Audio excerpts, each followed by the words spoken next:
Kakinada collectorate ఎదుట బుధవారం ధర్నా నిర్వహించి మీడియాతో మాట్లాడుతున్న కేంద్ర మాజీ మంత్రి కాంగ్రెస్ పార్టీ సీనియర్ నాయకులు చింతామోహన్.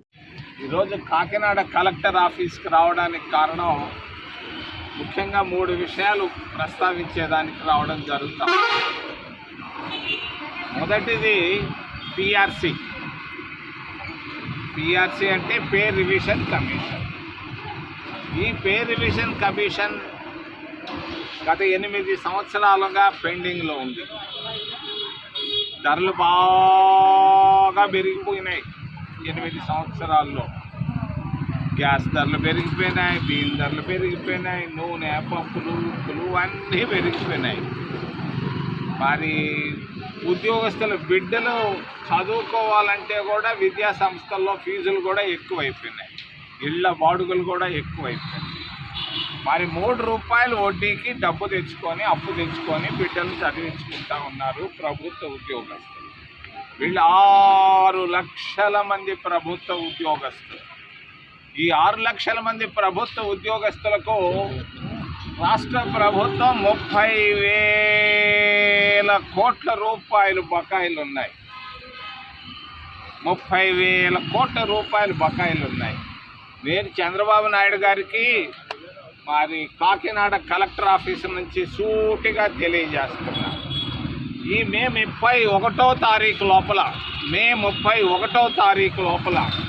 ఉద్యోగస్తుల బకాయిలన్నింటినీ చెల్లించాలని మేము కాంగ్రెస్ పార్టీ తరఫున డిమాండ్ చేస్తున్నాం. 1 రూపాయి కూడా పెండింగ్ పెట్టేదానికి లేదు.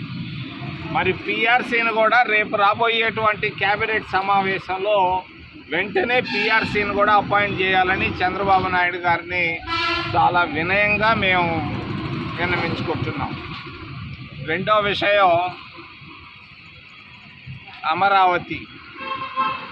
ఆయన కాసేపు దేవతల రాజధాని అంటాడు, గోడలపైన ప్రజా రాజధాని అంటాడు.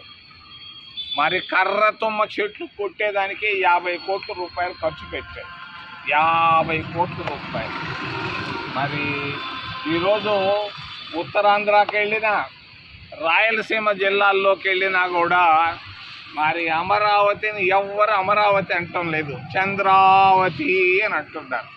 ఏంది చంద్రావతి అంటే ఎవరికి ఇష్టం లేదు, అయినా కూడా పార్లమెంటు అసెంబ్లీలో బిల్లు పెట్టుకున్నాడు, పాస్ చేయించుకొని ఈరోజు ఇదే ప్రజల రాజధాని అంటున్నాడు. నేను చంద్రబాబు నాయుడు గారికి తెలియజేస్తున్నా, బివి రాఘవులు గారు చెప్పారు 1000 ఎకరాలు చాలయ్యా అని.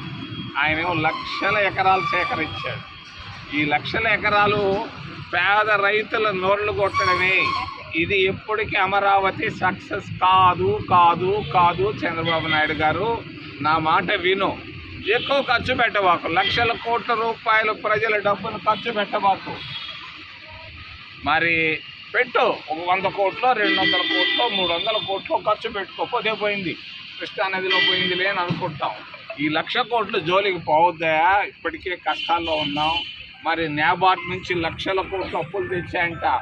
ఎంత వడ్డీకి తెచ్చాడో నాకైతే తెలియదు. మరి ఈ విధంగా ప్రజాధనాన్ని రాష్ట్ర ప్రభుత్వం వృధా చేస్తూ మరి కష్టాల్లో కన్నీటితో ఉన్నటువంటి ఉద్యోగస్తులకు మాత్రం బకాయిలు ఇవ్వకుండా కాలయాపన చేస్తున్నారు. మూడో విషయం, తమిళనాడు ఎన్నికలు చూసాం, కేరళ ఎన్నికలు చూసాం. మరి అందరూ ప్రజలు మార్పు కోరుకుంటున్నారు. మరి 60 ఏళ్ళు 70 ఏళ్ళుగా ఉన్నటువంటి ద్రవిడియన్ పార్టీస్ను, రీజనల్ పార్టీస్ను కాదని ఒక వ్యక్తికి కట్టబెట్టారు. రేపు ఆయన ప్రమాణ స్వీకారం చేయబోతున్నాడు. అదే విధమైనటువంటి మార్పు ఆంధ్రప్రదేశ్ రాష్ట్రంలో వచ్చేదానికి సంకేతాలు బాగా కనపడుతున్నాయి రాష్ట్రం అంతా. మరి ఖచ్చితంగా 2 ప్రాంతీయ పార్టీలు తుడుచుకొని పోవడం ఖాయం. ఖచ్చితంగా కాంగ్రెస్ పార్టీ 29లో రావడం ఖాయం అని తెలియజేస్తూ, అవినీతి బాగా పెరిగిపోయింది. క్రితంలో ఆయన ఉన్నటువంటి ముఖ్యమంత్రి లిక్కర్ స్కామ్లో ఇరుక్కుపోయాడు.